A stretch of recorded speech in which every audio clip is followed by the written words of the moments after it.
নমস্কাৰ সকলোকে মই লক্ষীয়ে মোৰ আন এটি ভিডিঅ'লৈ আপোনালোক সকলোকে স্বাগতম জনাইছোঁ।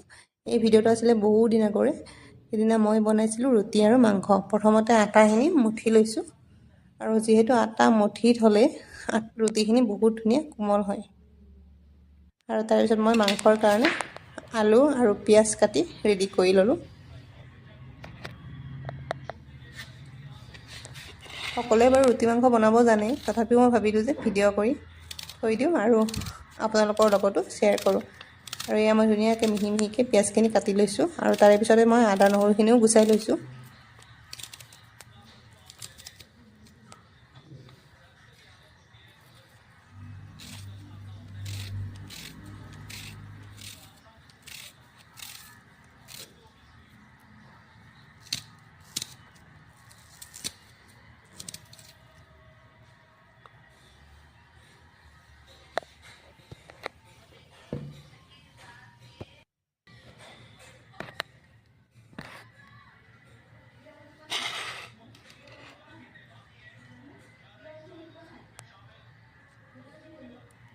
আৰু মই লগত দি দিছোঁ দুটা ভোট জলকীয়া। বেছি জ্বলা নাছিলে ভোট জলকীয়াকেইটা, আৰু মই বেছি জ্বলাও নাখাওঁ, সেয়েহে কোমলীয়া ভোট জলকীয়া দুটাই দি দিলোঁ।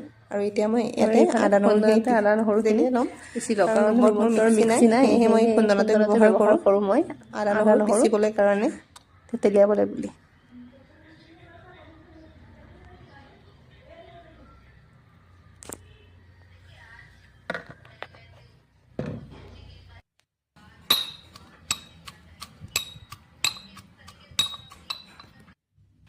আৰু এইফালে মাংসৰ কাৰণে গোটেইখিনি ৰেডি কৰা হৈ গ'ল।